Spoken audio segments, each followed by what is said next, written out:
My name's Mike. I'm 43 now, and I live in Flagstaff, Arizona, where the pine trees smell like fresh resentment. I've spent my whole adult life trying to make peace with the fact that my family decided I wasn't worth investing in. But back then, when I was just a kid trying to get through college, the weight of it hit me hard. I was 19, standing in the middle of my rundown apartment on the south side of town, staring at an overdue tuition bill. I've been working two jobs. One is a barista pulling doubles at a cafe downtown, and the other is a stock boy at a local grocery store. No one seemed to care that I was doing it all while juggling a full course load at Northern Arizona University. My parents? They said they just couldn't afford to help me out, not with the rising costs of everything these days. But what I didn't know then, what I found out later, was that while I was eating ramen noodles and barely scraping by, they were secretly funneling money to my sister Jessica. Jessica, the golden child. Jessica with her fancy apartment, her designer clothes, her car that Dad co-signed on without blinking. I hadn't thought much of her endless gifts and trips at the time. I figured maybe she'd earned some scholarships or saved up from her part-time job at the local mall. Turns out, no. Mom and Dad were bankrolling her entire life while they told me they were tapped out. The first sign was a casual slip. I was home for a weekend, grabbing some laundry, and overheard Dad on the phone. He was laughing about Jessica's tuition being covered. Tuition? I thought she was working part-time, paying her way like I was. The pieces didn't click until months later when my grandfather, of all people, stepped in. It was one of those Sunday afternoons when life seems to stand still. I was visiting my grandfather, a gruff old man named Walter who never minced words. We sat on his front porch in Flagstaff, watching the sun dip low behind the mountains. He asked me how school was going, and I hesitated before telling him the truth, that I was drowning in tuition bills and barely keeping my head above water. That's when he gave me a look that could stop a charging bull. He said, "What do you mean you're struggling? I gave your parents $50,000 last year to help with your education. Didn't they give it to you?" I felt the blood drain from my face. 50,000? They never said a word. I shook my head slowly, feeling my stomach twist into a knot. He didn't wait for me to speak. He stood up, marched inside, and returned with a folder filled with bank statements and wire transfer receipts, proof that he had, indeed, given them the money, earmarked specifically for my college expenses. I sat there on his porch, my hands trembling as I looked through the papers. Each transfer was marked clearly, sent from his account to theirs, with notes like for Mike's tuition and education support. My stomach churned, my head spinning. They hadn't just withheld help from me. They'd stolen my future and used it to prop up Jessica's. I didn't want to believe it, but there it was, black and white, undeniable. My grandfather's jaw was tight as he watched me read. He said he'd assumed they'd given me the money when he'd sent it, that he hadn't checked up because he trusted them. Now he felt like a fool, too.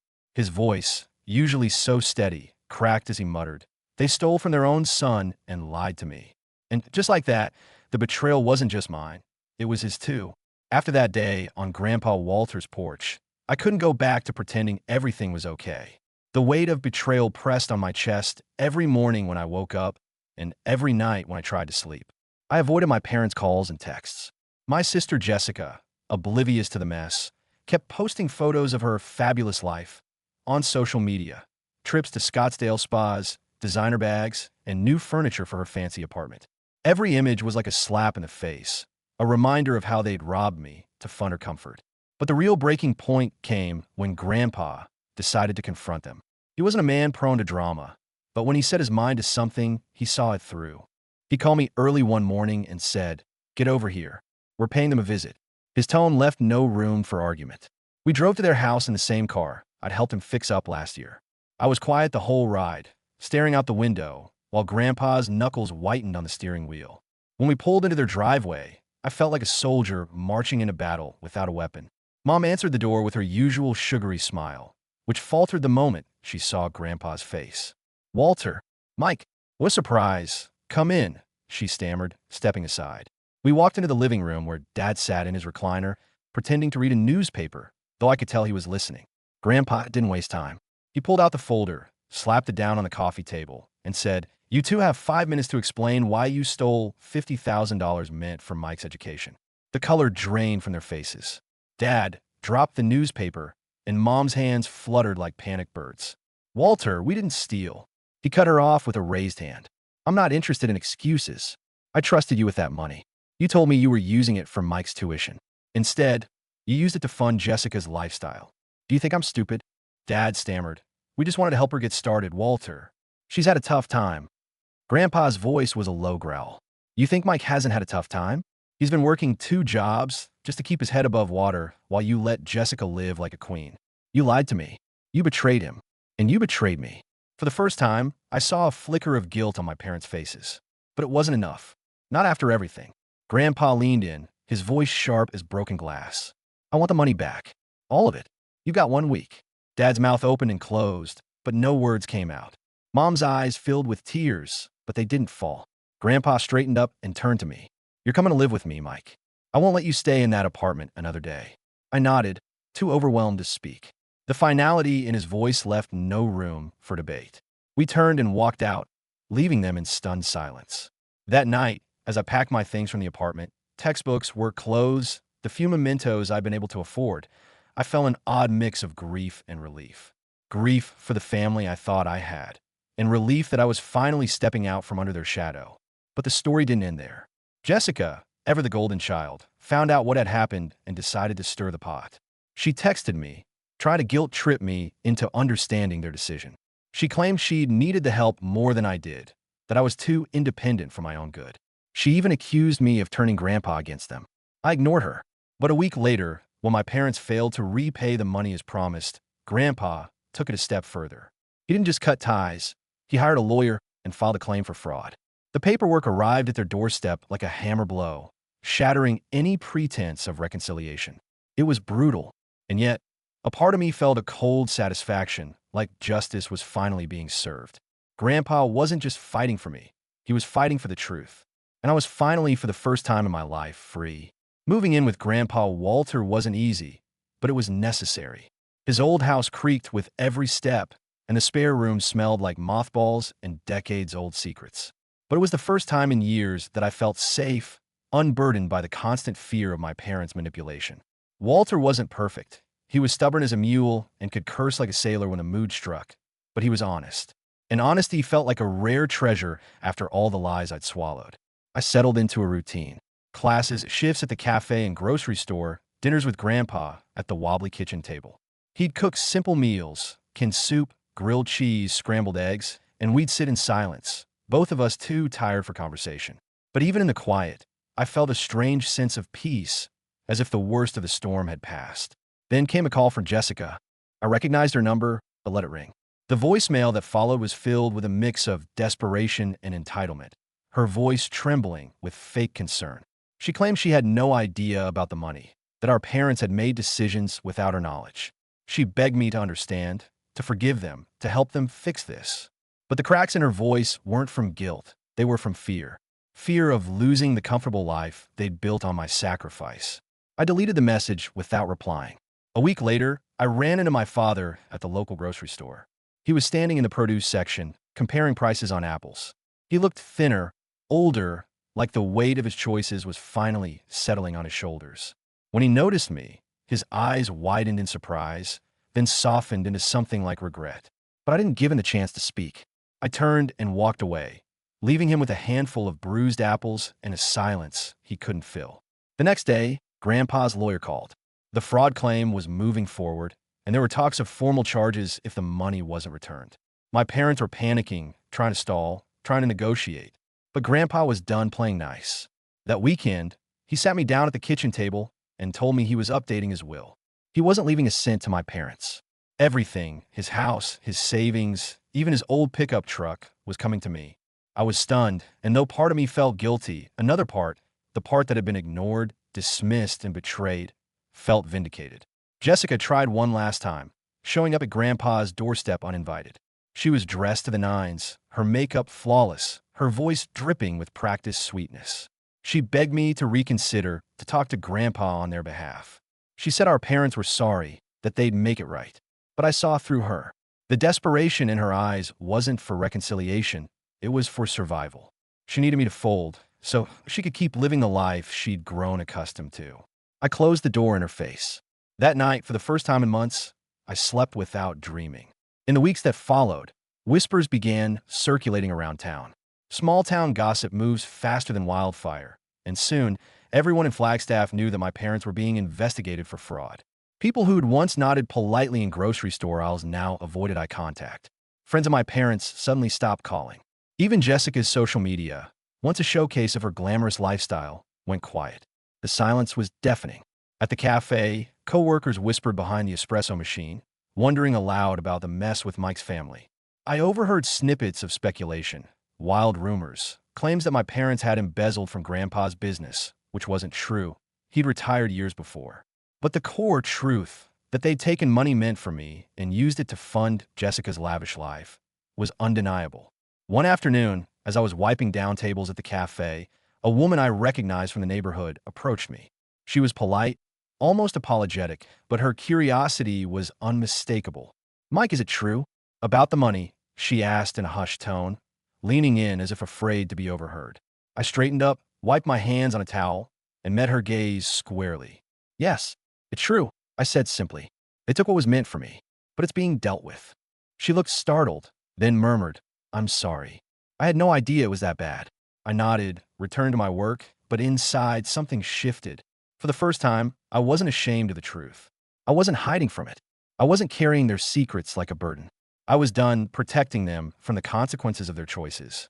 That night, Grandpa and I sat on the porch, sipping tea and listening to the distant hum of the highway.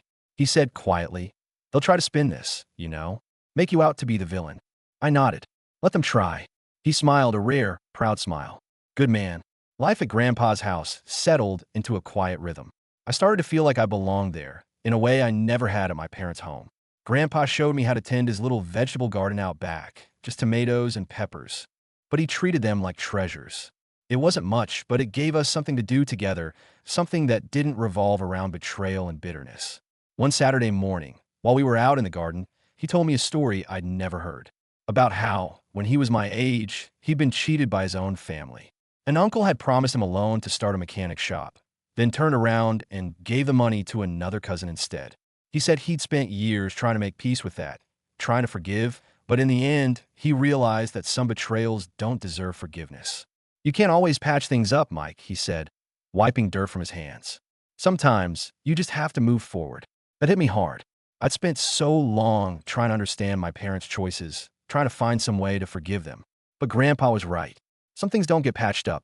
Then, one evening, I came home from my shift at the grocery store to find a note taped to the front door. It was in my father's handwriting, scrawled and shaky. "Mike, please call us. We're sorry. We didn't mean for it to go this far. We just want to talk."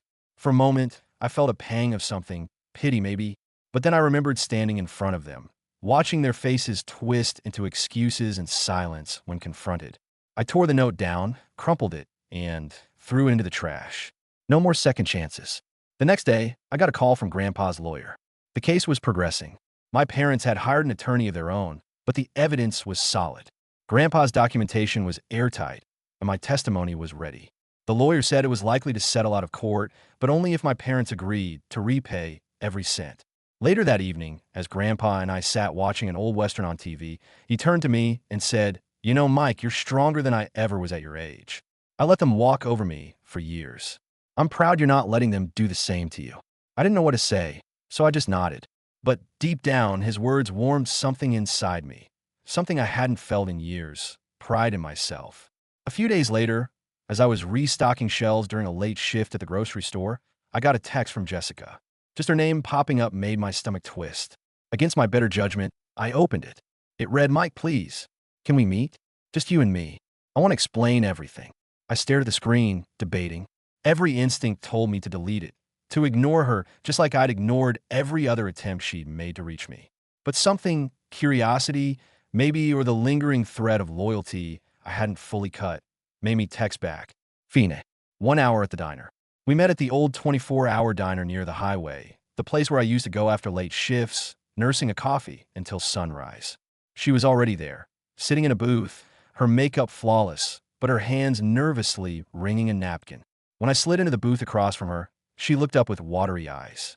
For a moment, I almost believed she was genuinely remorseful. She started talking before I could say a word, her voice trembling. "I didn't know Dad and Mom were using Grandpa's money for me. I thought it was just extra help they gave me because they love me. I never meant to take anything from you. I swear."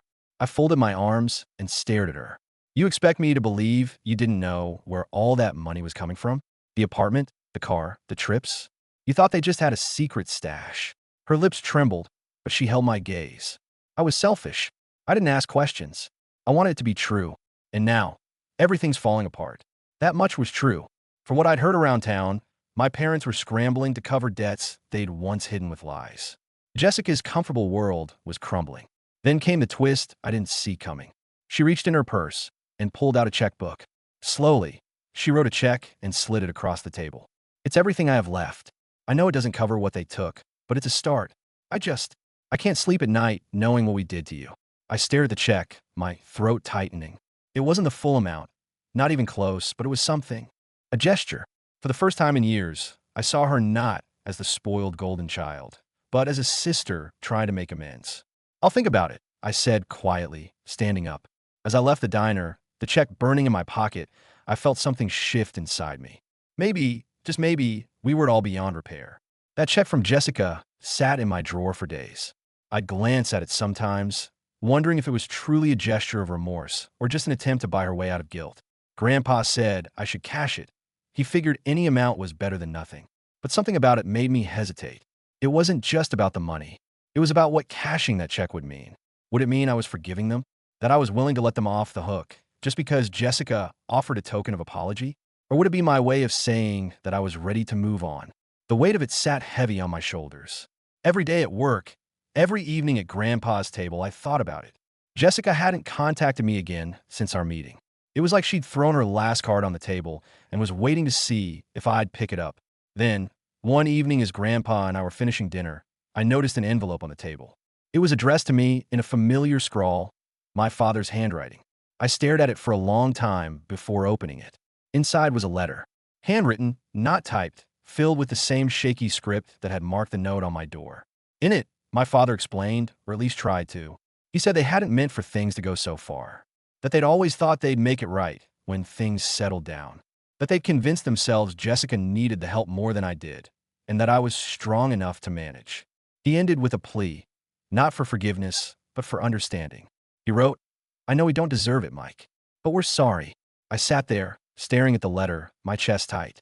For the first time, I felt the weight of what had happened from his perspective. Weakness, fear, misguided attempts to keep the family afloat, all tangled into a mess that had hurt me more than I could have imagined. That night, I made my decision. The next morning, I deposited Jessica's check. Not because I forgave them, but because it was time to reclaim what little they'd left me. It wasn't about reconciliation. It was about moving forward on my terms. I didn't call them. I didn't reply to the letter. I just folded it up, placed it back in the envelope, and tucked it into the drawer with the check stub. It was my reminder, not of their apology, but of my decision to finally, fully step out from under their shadow. In the weeks that followed, life settled into a new kind of normal.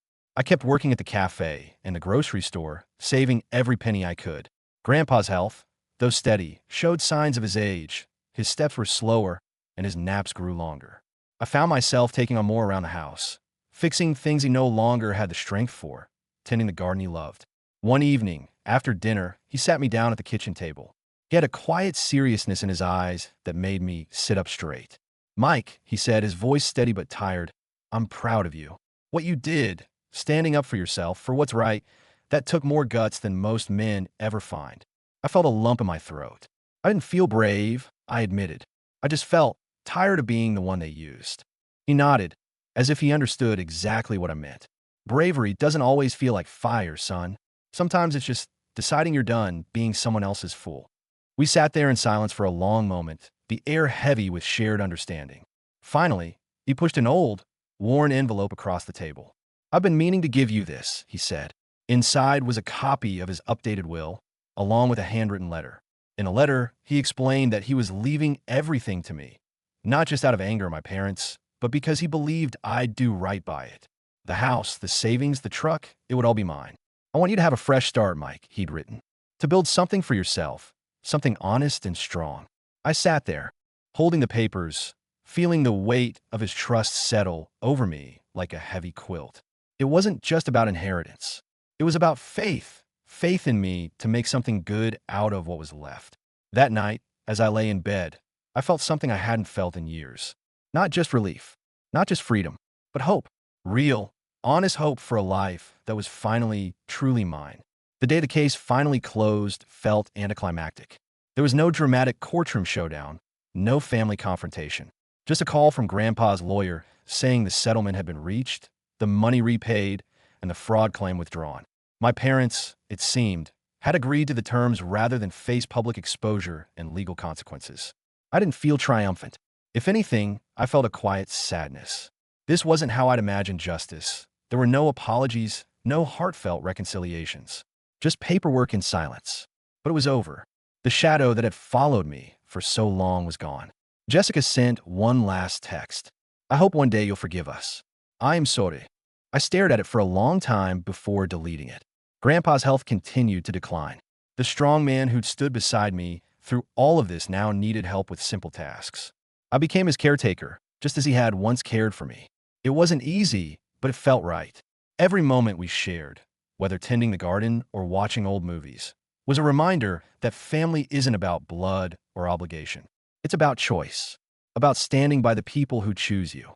When Grandpa passed away quietly one autumn morning, I was by his side, holding his hand. He left peacefully, knowing his house, his life's work, would continue through me. The funeral was small, just a few friends, neighbors, and me. My parents didn't come. Jessica didn't call. I buried him beneath the old oak tree in the backyard, the same tree where we used to sit and talk. As I stood there, watching the leaves drift down like gold coins, I felt the finality of it all. But I also felt something else, a quiet determination. His faith in me wasn't misplaced. I would honor it, not by clinging to the past, but by building something new. I stayed in Flagstaff, rebuilt my life one small piece at a time. I finished my degree, started a small IT consulting business, and eventually I bought the house from the estate, officially making it mine. It wasn't glamorous, but it was mine. And for the first time in my life, I didn't feel like I was living in someone else's shadow. I was free, truly free.